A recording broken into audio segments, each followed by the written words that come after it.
Steel Curtain Network. Touchdown! Touchdown para Calvin Austin! El Monte Washington es arma. ¿Quién más?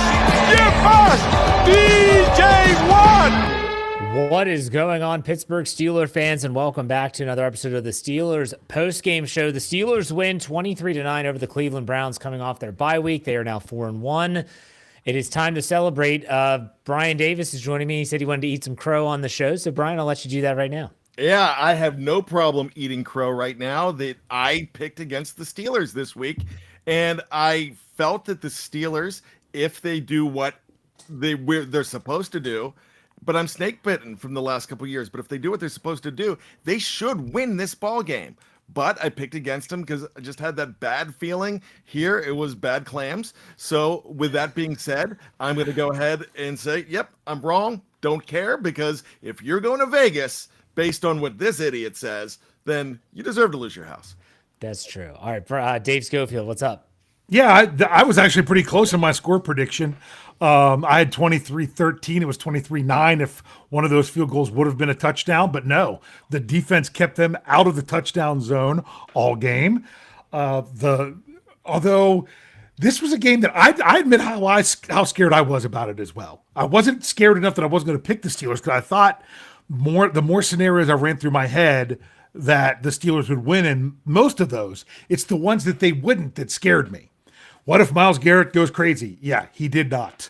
What if the Steelers turn the ball over a bunch? They did not. What if the Steelers can't protect Aaron Rodgers? You know what? Some of those are, especially early on, he was throwing pretty quick. But ultimately, they did. So a lot of those things, now the only thing that didn't happen, this game could have easily been 40-something to 3. If the Steelers would have actually come through with about the 12 different takeaways they had opportunities for, and they did not. But you know what I say? If you've only got so many takeaways you're going to get in the season, save them for the games where you really need them, because they didn't need them this game. They still had a nice, decisive victory. Yes, and so the Steelers win, and they're 4-1. And obviously, as we're recording this right now, after the game and after Mike Tomlin talked to the media, we have yet to see the result of the Bengals game, but the Ravens lose, the Bengals lose, and we have a repeat of last week where the Steelers are the only team that's successful. It's going to be interesting. We have a lot. And the week before. That's right. That's right. We have a super chat to get to right off the bat. Captain Underpants gives us $5. Thank you very much for the tip. He said, who knew that throwing to the guy who's 75 feet tall, and I don't know, he got laid out a bunch of numbers in pounds and space was a good idea. Great game, and hope it continues. The first play from scrimmage was a thing of beauty. And I even said this, I asked Coach Kevin Smith about it 2 weeks ago when he joined me on a Friday. We talked about it on the Steelers preview podcast. I said, the jumbo package is great, but what's your counterpunch? What are you going to do off of that? And that's exactly what they did on the first play. It was fantastic. That was a 36-yard catch and run by Darnell Washington. And big guys like that don't know how to carry the ball, and he fumbled it out of bounds, thankfully. But all right, let's go to Tyler W. He gives us $4.99. He said the Steelers had 3 pass rushers who outperformed PFF's darling. He's talking about Myles Garrett. He said Brojo balled, but the turf are the number 1 star and almost got Boz. What is Art Rooney doing? It's not all Art Rooney. I mean, he can't control the fact that the University of Pittsburgh plays their games there. But at the same time, that turf was rough. And they're going to resod it after this game, but it was rough. Any thoughts on those two things? Bryan, I'll let you go first. Yeah, so the turf monster was absolutely terrible. It had a few tackles today as well. But no, I really thought that Brojo did go crazy. He balled out, like you said, but give an assist. I thought Spencer Anderson was hanging out with him a few times and did some nice things on that left side. I'm happy. I'm happy with an all-around effort. But yeah, you want to single out Broderick Jones for a good day, you definitely can. I thought it was a game ball worthy week. Dave, any thoughts on those two things? Yeah, well, I'll go ahead and say Broderick Jones. It wasn't just him. Well, first of all, he had to do the job. He had to do the job or else it wasn't going to matter. But they didn't leave him alone. The Steelers team, their offense as a whole did a nice job on Myles Garrett, along with Broderick Jones stepping up and doing what he needed to do, which was fantastic. That also includes the coaching staff. They had a good plan to not let Myles Garrett wreck them. He did not. Great for them. But the Acrisure turf wrecked me. I had a pretty nice, I mean, not a big bet. I only bet a couple bucks, but it would have paid out pretty nice of Boswell hitting 4 field goals in this game. It was a big time plus, and that kept me from cashing in on it because of that wicked turf. But you know what? What's more important than that is the Steelers getting a win. Absolutely. Thanks, Mean Joe. Gives us $5. Says Herbig brought the she huge today. He had a hell of a game, and we'll talk about the defense and individually when we get to the second half of the show. I don't want to touch on that. Let's go to Topher Daniel. Gives us $1.99. I don't see anything. So, Dave, if you're keeping an eye on, if not, I'll keep an eye out to see if he messages something. But we thank you for all the tips. Okay, I see one here. I don't know if it's his last one, but I'll bring it up, okay? Go ahead. Okay. Only the ground can make serial killer Boswell miss, love you, or love your show, go Pitt. Hey, love it.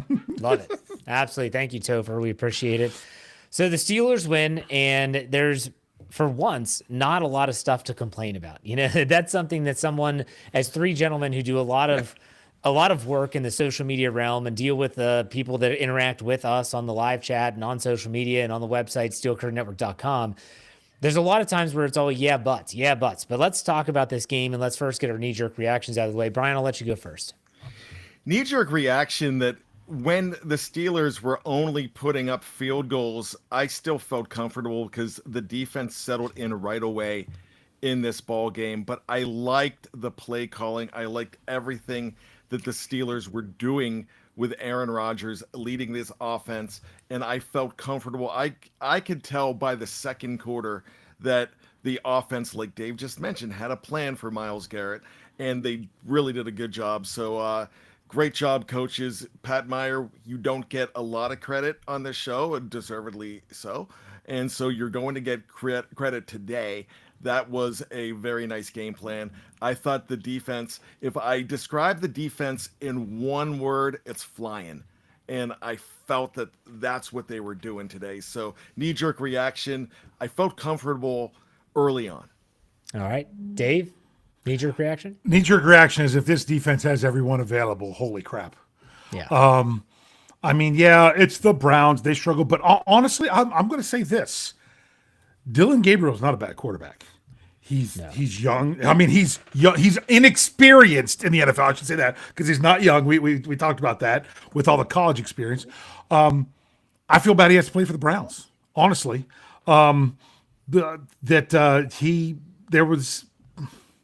you could see some potential there with a quarterback and making his only second start. I thought he didn't just crumble under the pressure. He stood in there. He did a nice job running the 2-minute drill, but still the Steelers defense, I think, and is a lot of the story, just all around stuffing the run, pressuring the passer, and the secondary flying all over the place.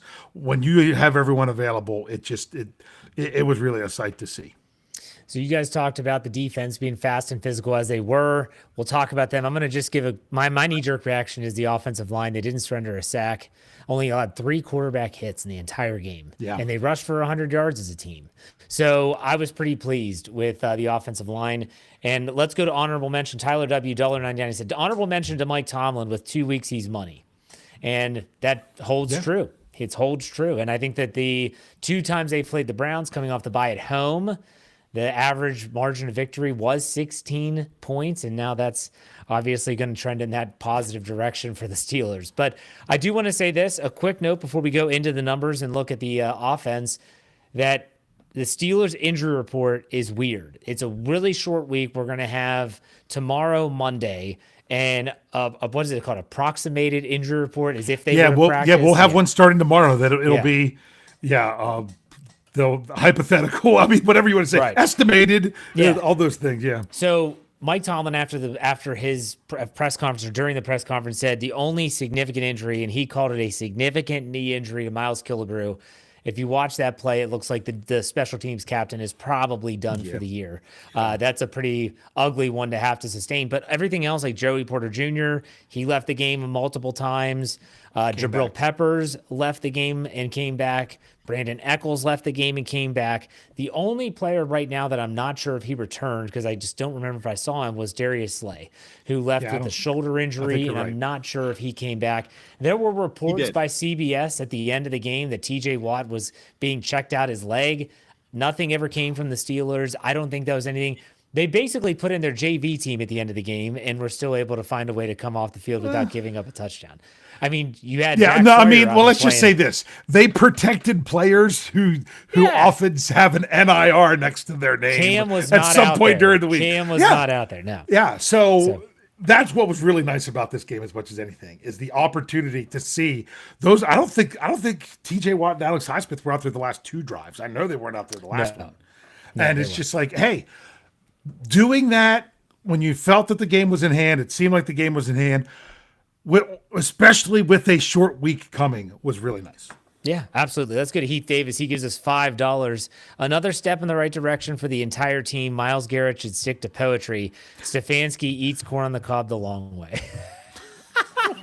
I like it. It's funny. Okay, so let's get started with the box score as we always do. We start off, as always, with the quarterback. Aaron Rodgers goes 21 of 30, 235 yards, an average of 7.8 yards, 2 touchdowns, no interceptions, not sacked once with a rating of 115.3. So let's start off with Aaron Rodgers. Brian, what did you think about El Capitan? I thought he was absolutely fantastic in this game, and a lot of people won't agree with me on that, but when he was throwing those short balls, it was because he had to get them out quick. But he did have some help today, and he was able to throw some long ones. Now, where he wasn't fantastic, there was a ball on a long ball that did fall very short. And I don't think it was the one that hit the guy in the back, but I still thought that his long game can get better, but at least he brought it out. But also, I think he's rusty on the long game. But when I look at Aaron Rodgers, I love his demeanor. I love everything he's doing. He's a conductor right now. He's conducting a very good game. He's orchestrating. So, yeah, I'm very happy with Aaron Rodgers, everything about him.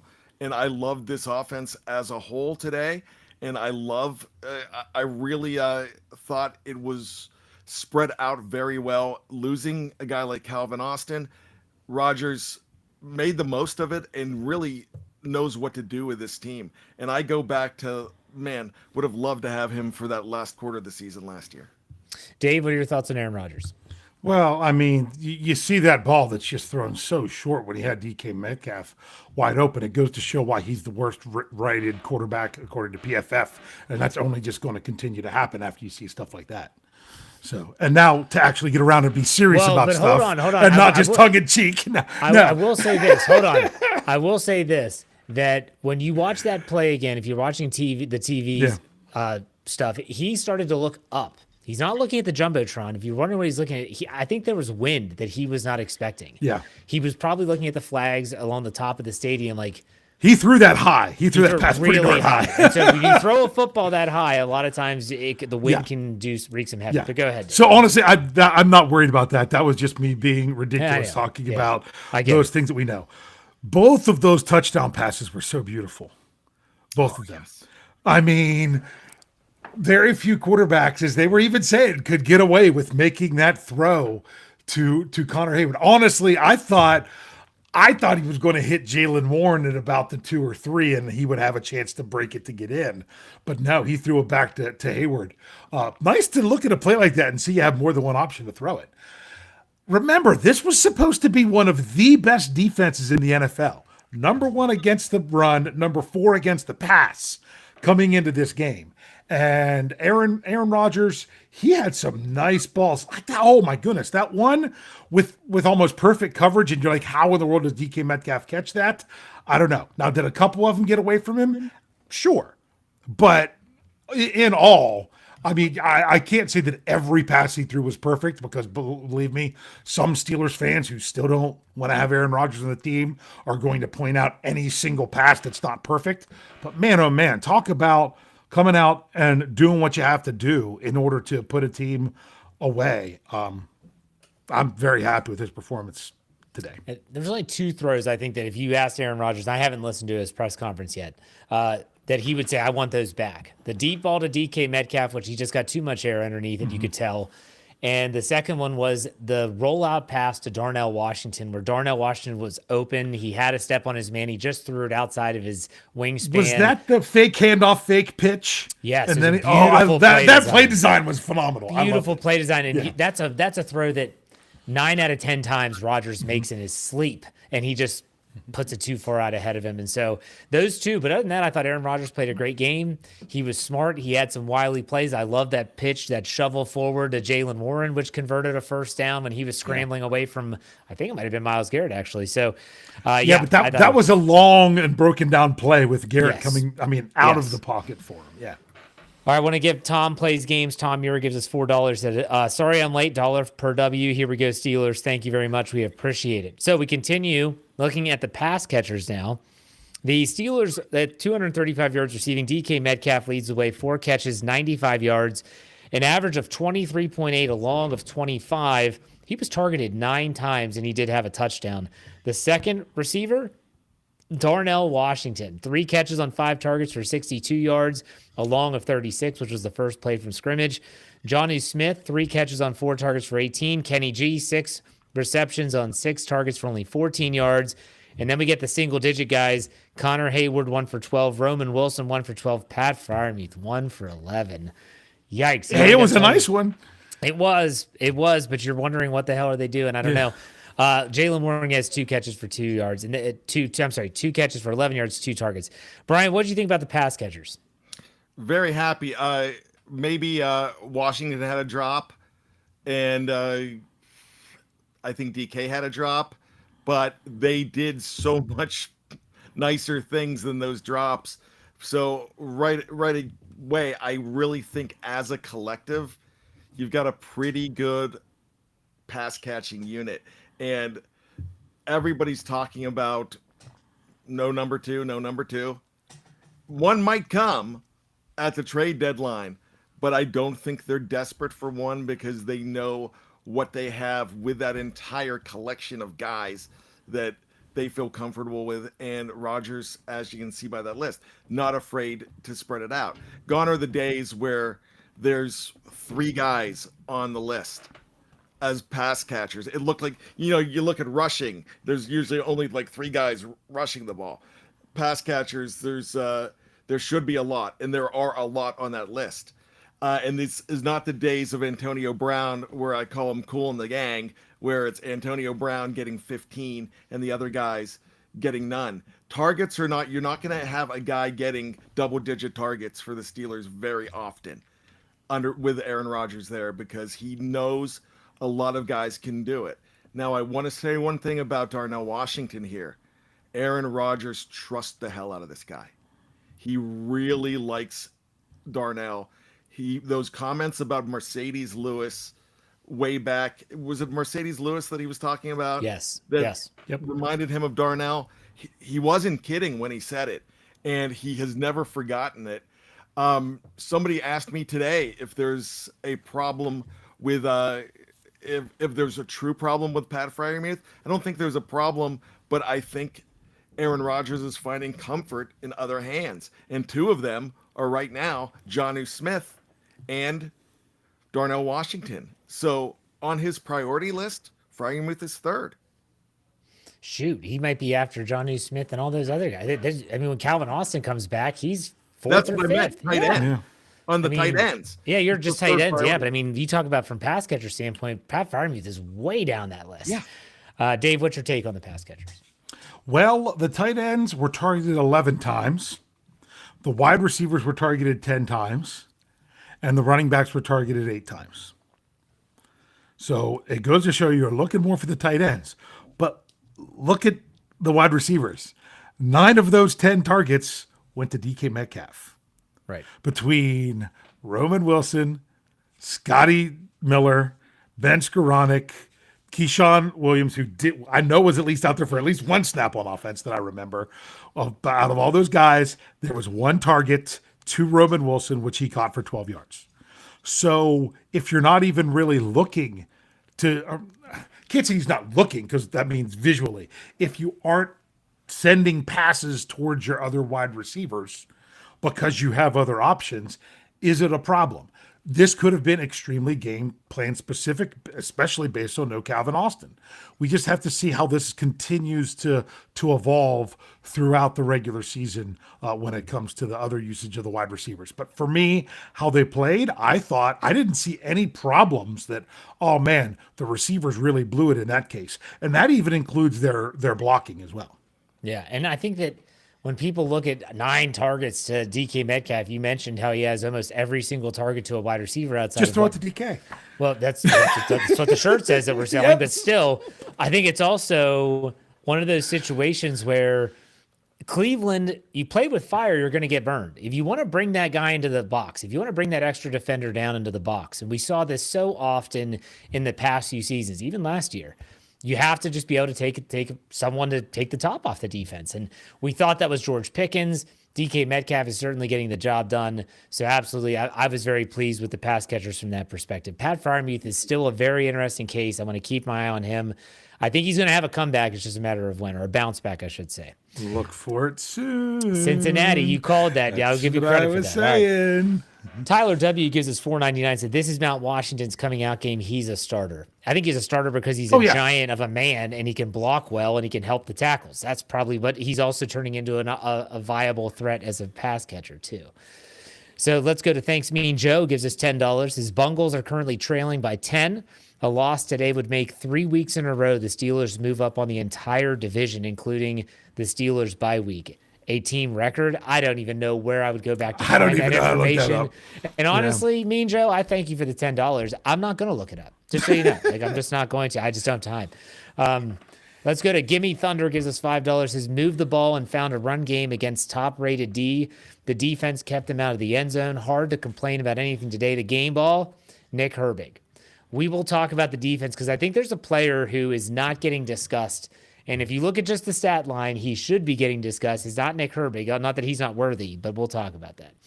So, all right, let's continue on talking about the running game, which was just brought up. The Steelers rushed for 100 yards on the nose as a team, averaging 3.6 yards, 28 carries, and the long run of 11 yards. Jaylen Warren, he leads the way with 11 carries for 52 yards. Kenny G with 6 carries for 22. Caleb Johnson, 6 for 15. And they had a couple, Johnny Smith, 1 for 10. Mason Rudolph, 3 kneel downs. Yes, gotta remember that. That's right. That's right. What drops those averages. But no, notice what he did. He lost a yard on his first kneel down. He went forward on his second to keep him at 100 yards rushing for the game. That's funny, but it's true.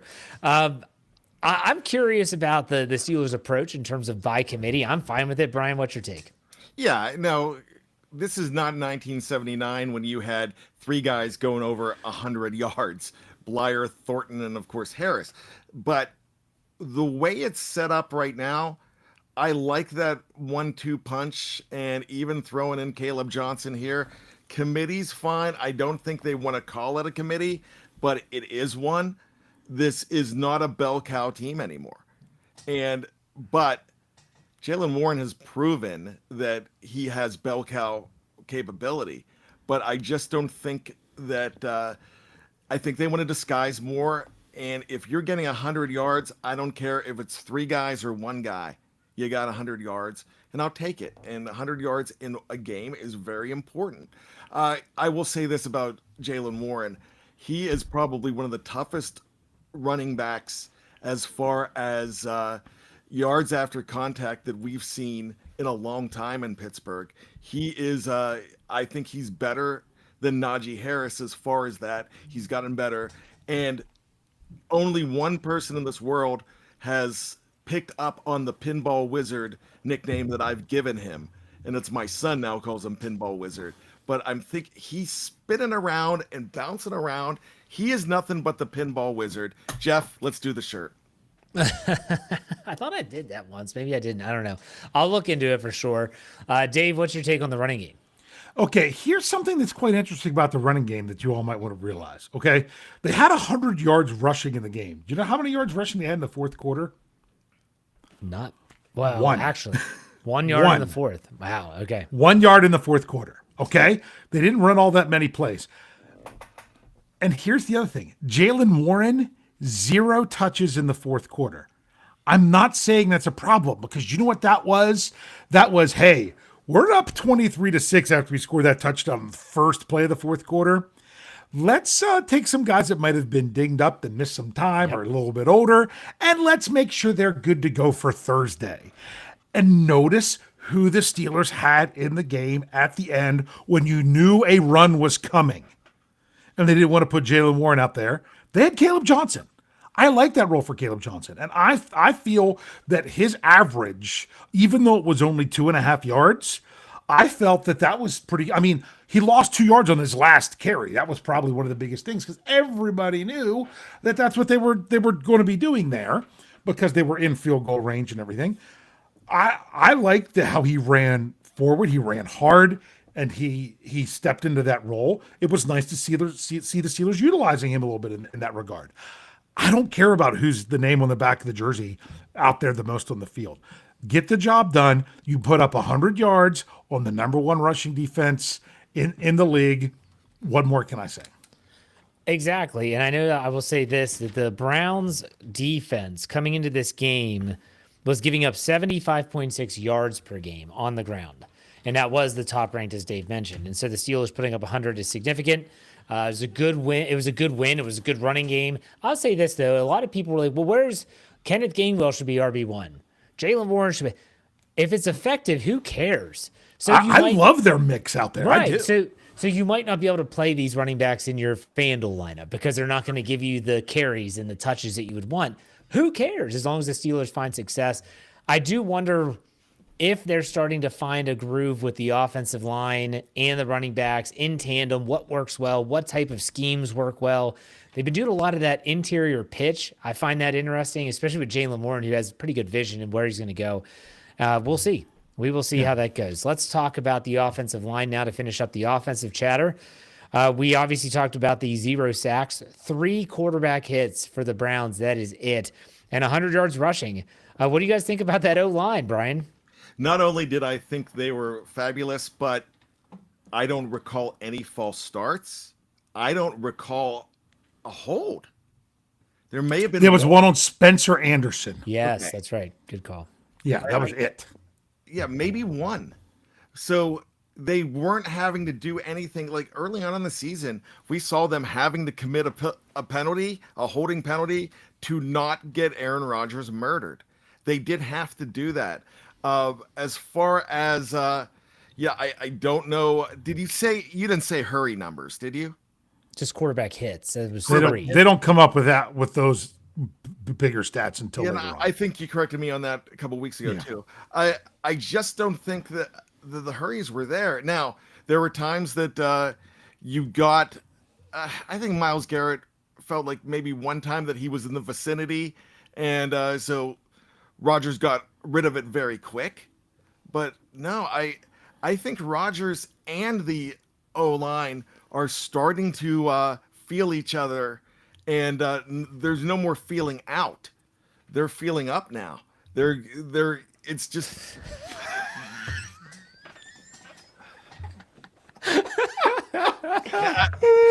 Welcome to the Beehive, everybody. We're feeling up now. yeah. What I meant by feeling up, they're connected. And I wasn't going for innuendo there. I was going. I wish I was. Well, then you failed.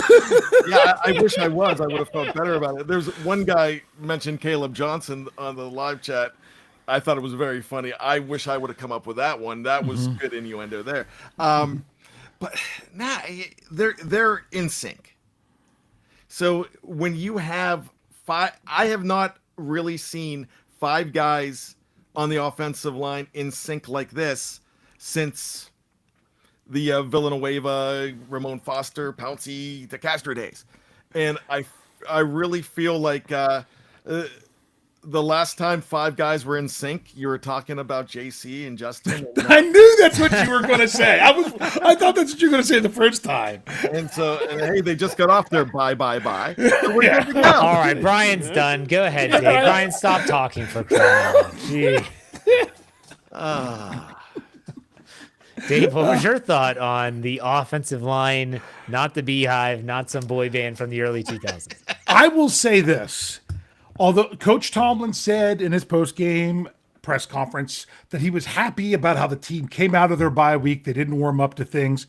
If there was any unit that I felt warmed up, it was the offensive line. They didn't start the game super strong, but they got into it. They really did.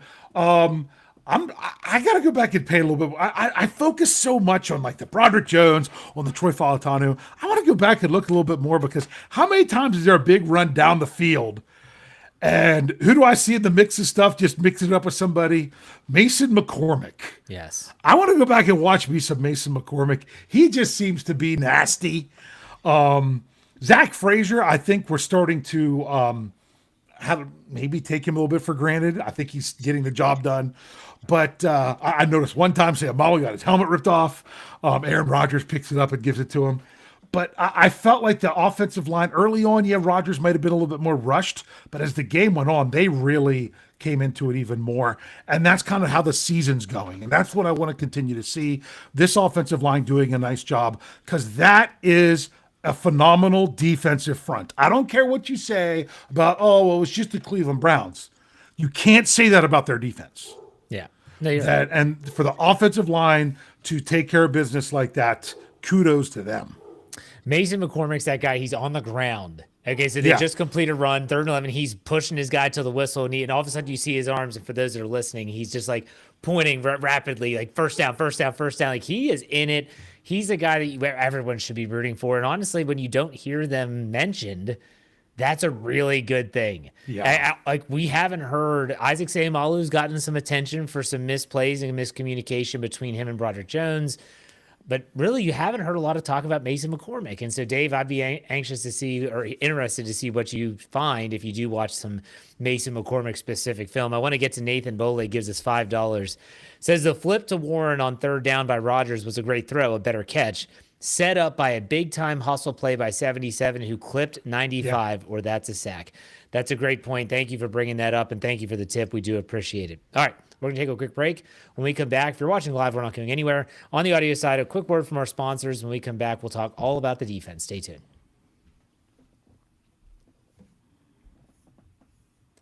All right, Steeler fans, we are back. Second half. Thank you all for being patient. Let's talk about this defensive performance, which was freaking outstanding. Mike Tomlin said over and over and over again after the game, this is what happens when we have all of our players available to us. And he was talking about getting Joey Porter, Darius Slay, and Jalen Ramsey all back together. He's talking about when Derek Harmon's in there in healthy and experienced with Cam Hayward, getting Alex Highsmith back. Like, you know the names, and boy, did it play out. So let's talk about the pass defense first. Dylan Gabriel finishes the day. He threw 52 passes in this game, 29 completions, 221 yards adjusted for 183 with the sack totals off of that.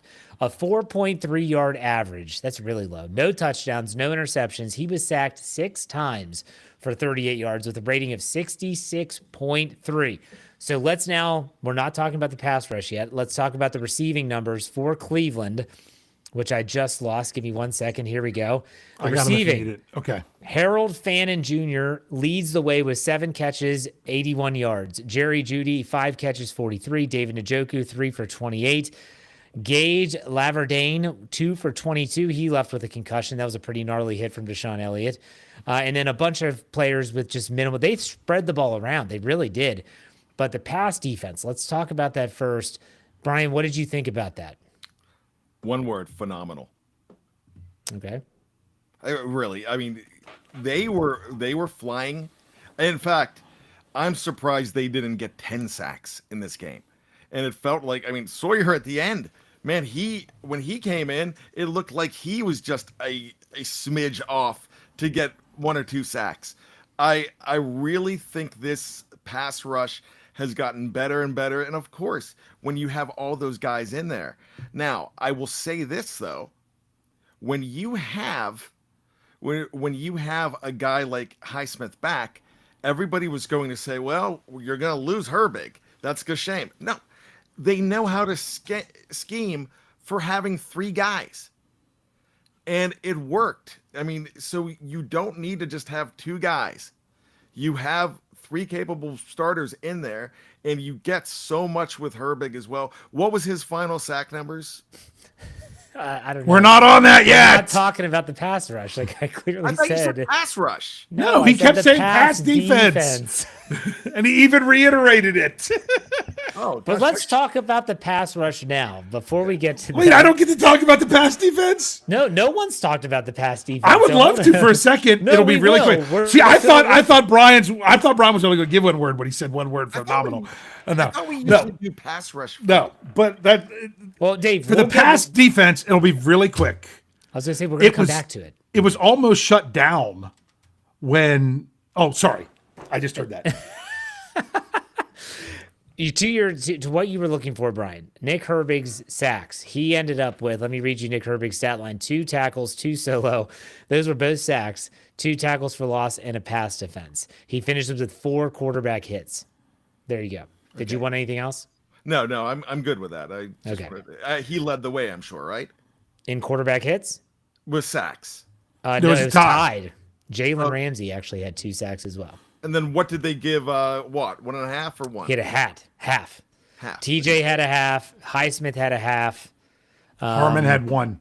Harmon Well, if he had wasn't one, yeah. lining up off sides, he probably would have had more. You're Well, yeah, right. because that was a fumble when he knocked it out of his hands. That would have been a strip sack. Yeah. All right, so Dave, the pass rush. What did you think about that? That it's what Coach Tomlin said. You shut down the run, which so can I just go on and talk about the run defense? Oh, sorry. You shut down the run, and the pass rush gets to do their thing.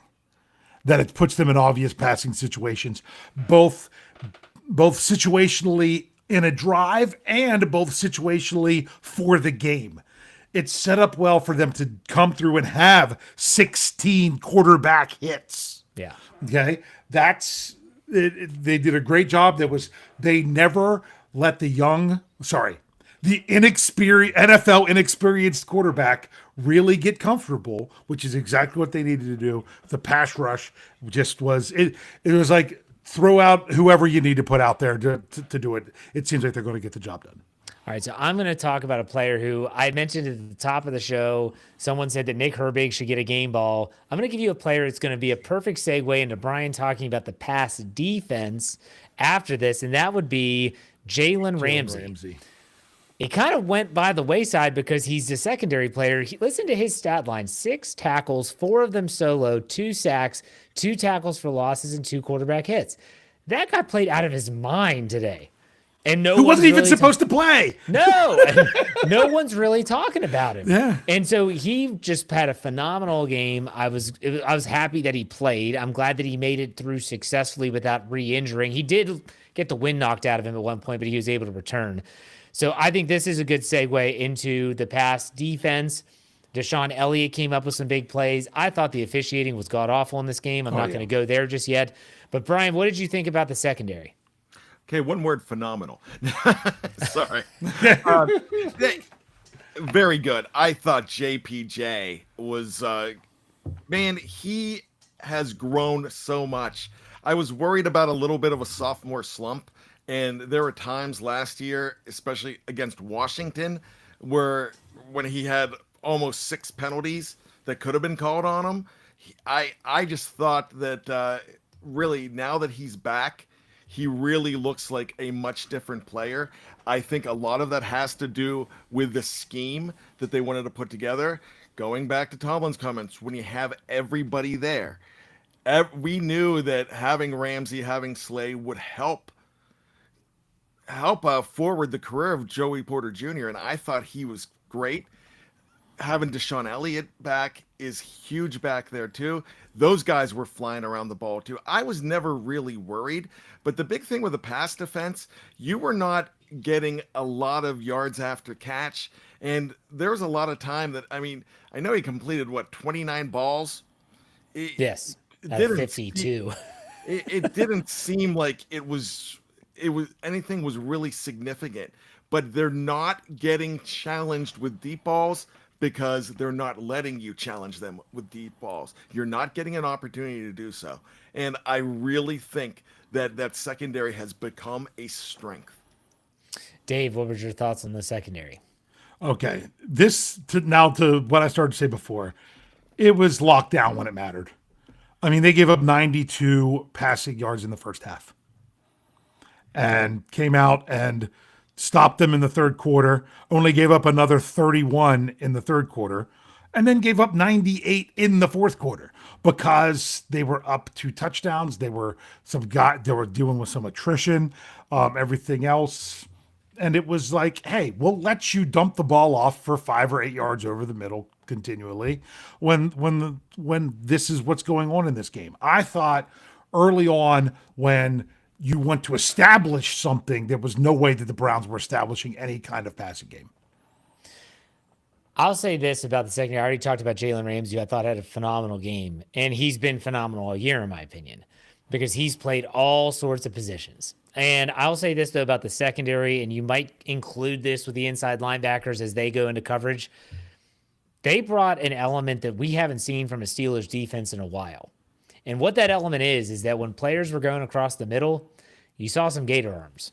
You saw some business decisions, if you want to call it that. Yeah. They did not want to take the punishment. And so when Dylan Gabriel was throwing some hospital balls across the middle, and when you see Deshaun Elliott knock a guy, he's out of the game. He couldn't even walk in a straight line. Like, I'm watching this with my kids. Like, there's no way that he's coming back. They brought a physicality and a nastiness that has been discussed and talked about since Latrobe in training camp. We're just not getting to see it. I love that. When was the last time you saw a Steelers defense impose their will on the other team? It certainly felt that way today. That is for sure. Let's go on to the run defense, which I thought was also great. Cleveland rushed, and I said this on Thursday. I said it on my Let's Ride podcast. The number one key was they need to stop the run. They hold the Browns to 65 yards rushing on 17 carries, a 3.8 yard average.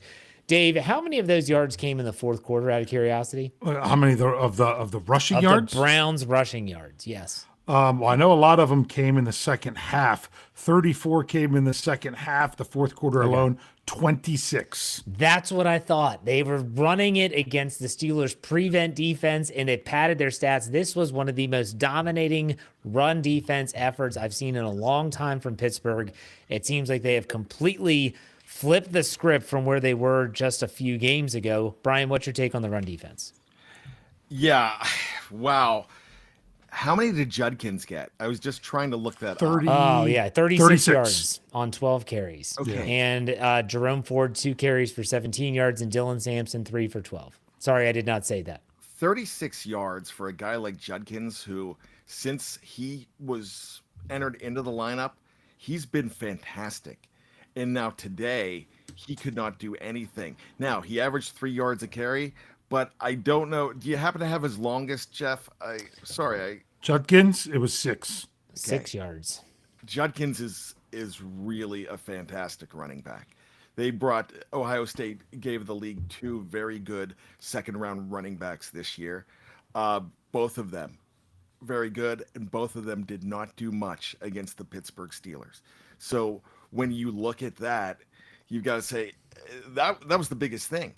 If Judkins gets going, guys, then they're going to have Dylan Gabriel is going to have a better time throwing the football.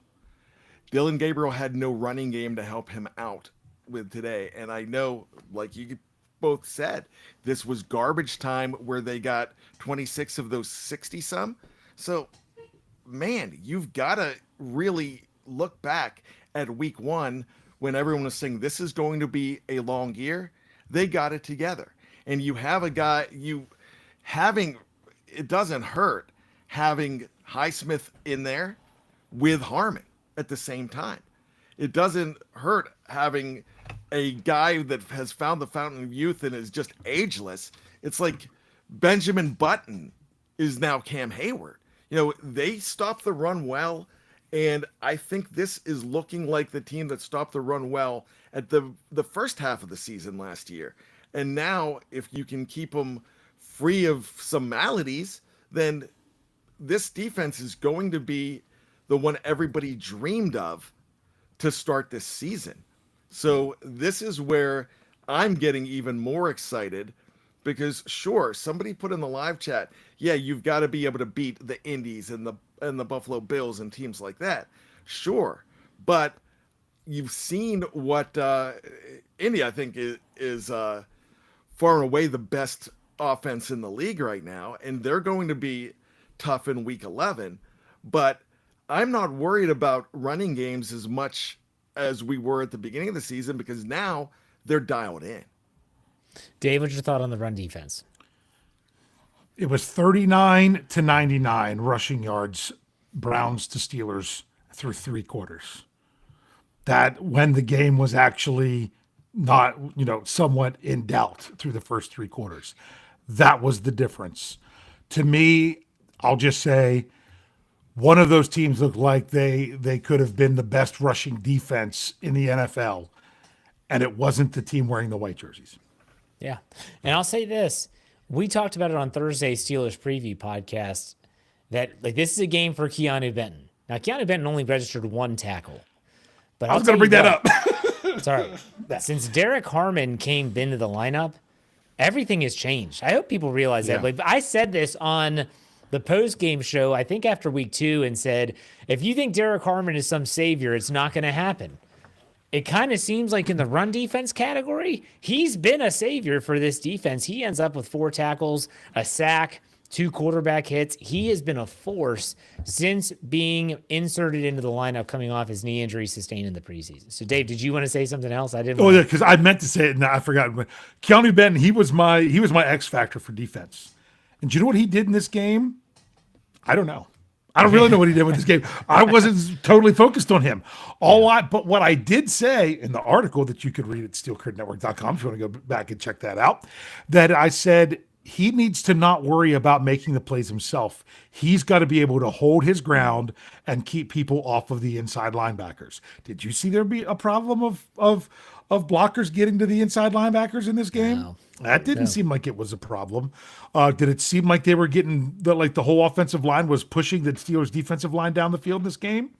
That didn't seem to be a problem. So I probably should have gone just beyond Keanu Benton and said the whole unit needs to do that, because whether it was Benton or whether it wasn't, that's what they did. They held their ground. It's not like Cam Hayward had crazy stats in this game, but you know what they did? They held their ground and other people made plays. Absolutely. All right. John, did you want to say something? Yeah, Harmon and Benton, they didn't have big stat lines like Hayward, but they were big bodies in the middle, and the fact that they were eating up blocks and they were not allowing lanes. And that's the thing. And when you do that, you force the offense to try to do different things. Nothing was available in the middle for the Cleveland Browns today, and that's just because of their presence. So that makes them unsung heroes to me. All right. Steeler Fan 69 gave us $5 tip. He always provides a little humor. Sometimes it's clean, sometimes it's not so much. He said this is a Dave friendly joke. So he said, what is a dentist's favorite hymn? Crown him with many crowns. Figured Dave would like that one. So, all right. Is there anything else about this game? This isn't final thoughts. Is there anything about this game that y'all wanted to bring up? Dave, go ahead. Oh, the officiating was awful. Oh, my gosh. The Steelers were penalized 10 times. 10 times for, I think, 59 yards. I'm not even trying to compare with the Cleveland. Really, it was more? Yes. Because that one penalty on Peppers cost them a huge punt return. Yeah. So if you look at the difference where the ball would have been to where it ended, that was 59, more than 59 yards right there. As I say, it was a 52-yard punt return. Yeah. That one play. And here's the problem with the officiating. I can't say that everything that they called wasn't what happened. But how many penalties, either way, could you say, I've seen a lot worse than that happen before and not get called? Yeah. Yeah.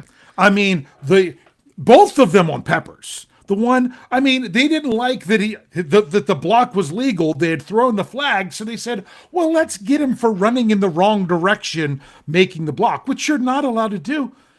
But he didn't, but that you're not allowed to catch someone off guard and jack them up doing that, which he didn't do either. He brushed by him. It was the butt block. You know what I'm saying? Is that you try to do on those. That's not what that rule is. I mean, technically you could say, well, it could have applied there, but really, no.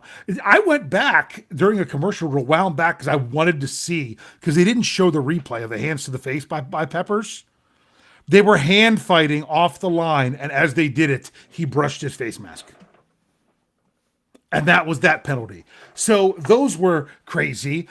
I'm sorry, but the one against Brandon Eccles that they called pass interference, Jerry Jeudy was just ticked off in that moment. He came off the line, and he's the one who threw Eccles to the ground. It should have been offensive pass interference, and they called it defensive pass interference. But to me, I think anything. People were saying this in the open thread. That first Peppers penalty, that was like, let's not let this game get out of hand this fast, is what it almost felt like. I want to go back and watch both plays live before they happened of TJ Watt lining up off sides, because, I mean, after the second one, I started to pay attention every time to him when he was, so that's when I knew when he wasn't in the game. I was trying to pay attention to him every time the ball was snapped, to see. How many times, by the way, did we see TJ Watt on screen look at the official on the sideline and give a thumbs up, like, am I good? Yeah. And either the official is just ignoring them, which what a jerk move that is. Could have said something else, but what a jerk move that is. Or they say, you're good, and then they flag him for it. Like, okay, well, what's happening? He's saying, am I good? I'm good. And then I don't know. I have no idea. We could rail on the officiating for a while. We'll put it that way. Yeah, because the job of the officials isn't to look for, people don't want to watch flags. They don't. Your job isn't to go out there and say, hey, I've got to find this because we want to throw every little flag we can. No. The question is, if it's ever in doubt whether it was a penalty or not, the flag should stay in your pocket. Yeah. So, but then I felt that there was plenty of other times. Jack Sawyer one time got wrapped up around the neck from behind. And yet, that's not called. I mean, even if you say, because, people talk about TJ Watt and everything else. If the offensive guy has his hands on the defender and he rips, which causes him to reach across his body, but he doesn't lose contact with his hands, that's not a hold. A lot of things that people think are a hold aren't a hold, because once the offensive guy has his hands on you legally, it's just like turning your back on them. You can't block him in the front and them turn their back and it be a block in the back. No, you had contact in the front. But there's no way someone can be behind someone almost having them in a sleeper hold and it not. You don't have to call penalty. That could be illegal hands to the face, like they called against Cam Hayward. Yeah. I want to get thanks. Mean Joe gave us $5, and he's given us a lot of money. We do appreciate it. He said, let's hope the defensive physicality doesn't lead to self-inflicted casualties like has happened in the past. And some people after that had commented and said, Jabril Peppers he took the brunt of a Patrick Queen hit today. Mm-hmm. So I understand what he's saying. That makes total sense. Bryan, anything else you want to bring up before we get to final thoughts? No, I'm ready for my final thoughts. I've got a couple things here to mention. Go for it. The first one, there was something mentioned in the live chat. It was like, do we miss Pickens? And he had a fantastic fantasy game today. Put up over 30 fantasy points. I think he had one touchdown. The team lost, but he did something stupid in this game when he was running. I was watching Red Zone. He was running, and instead of a stiff arm, he punched the defender in the face back. Punched him. Not only are you risking a receiver breaking a hand, but you're just doing stupid things. And when you look at the Pittsburgh Steelers, and I was going to say this when we were talking about defense, I wanted to save it because I wanted to segue in. Today, everything they did was disciplined. Everything the Steelers did, every penalty, I thought some were egregious, but there was nothing that was undisciplined. This was a team that was very professional. They didn't have a perfect game the whole way through, but very professional. When you have this team unravel, it's because you're doing stupid stuff. 2 guys on this team that they're known as hotheads. They're newcomers, but they're known as hotheads. Absolutely. Jalen Ramsey, he's known as a hothead. DK Metcalf, known as a hothead. They are not playing the same brand of football that they were in preseason and in the first couple games of the season. It seemed like they have adapted to a very professional mindset here. And that is really showing. This was a dominant win today again. And just like I felt like, even though it was close, the Minnesota game, I thought that was a dominant win. I think this team is finding their groove, and they're not trying to be perfect. They're trying to be professional, and that is going to work more and more. So you can put up all the numbers. George Pickens, you can have great stats. You can be feasting because CeeDee Lamb's gone. I don't want him anywhere near this team because that was a me guy. And we're finding out that DK Metcalf, Jalen Ramsey, and the rest of this team are we guys. And that's what you need. And that's what's going to change this entire fortune for this team. They're 4-1, and it's because of that. Professionalism, discipline, and it starts with group mentality. And a guy that has been known as a selfish player for a long, long time, there is nothing selfish about number 8, Aaron Rodgers. So this team is we. Okay. Dave, final thoughts. I'm glad the bye week's over because of some of the stuff Bryan was mentioning. Some people, it's just purely engagement for monetary, desire on social media and stuff like that. Oh, I can get more people mad. I'll make more money. But it's all of a sudden the Steelers never should have done this. They should have. They're going. But the one I think is funny is they're going to regret not drafting either a player that's had a good game or two, or someone that wasn't even available when the Steelers picked. Things of that nature. That's the kind of stuff that happens during the bye week. And you want to know what? Yeah, the Steelers don't have their. Jeff brought up Derek Harmon's coming back, playing a nice job. The reason you're not seeing, Cleveland has all these rookies that are making such a big impact. Do you know where rookies make big impacts?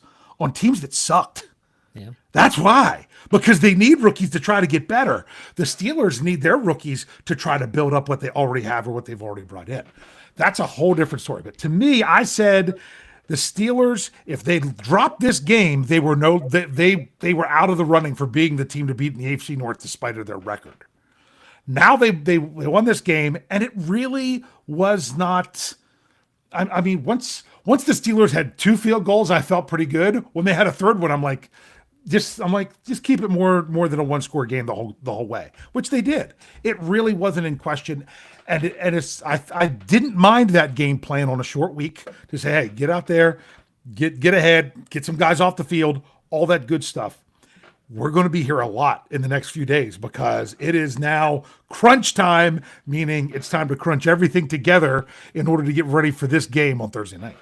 Absolutely. We'll give you the rundown of all that at the Steel Curtain Network, but I want to finish this up with something that's very simple. A big thank you to the Pittsburgh Steelers for not giving me a heart attack for 1 week. It might have been just 1 week, but I do thank you. Like when I'm watching the game and they're driving, and you're like, they're not going to win. But I was also like, I don't want them to score. I don't want them to get to double digits. Like, don't even let them score a touchdown. Thankfully, the Steelers were able to abide. A big win, a necessary win. We're going to hope that the Bengals lose, and then the Steelers division lead continues to expand. But Thursday night's going to be a big one. We're going to have you covered every which way and sideways at SteelCurtainNetwork.com and our Steel Curtain Network podcast platform. For those watching live, the Steelers preview will most likely be on Wednesday. It'll probably be earlier in the day. You'll still get your Pump Their Brakes podcast. And then we'll be back with a preview. Well, not the preview, but the post-game show, the preview crew for the post-game show after the game on Thursday night. So that does it for another post-game show. Thank you guys for your time. Thank everyone for watching and listening. We'll see you next time. Take it easy.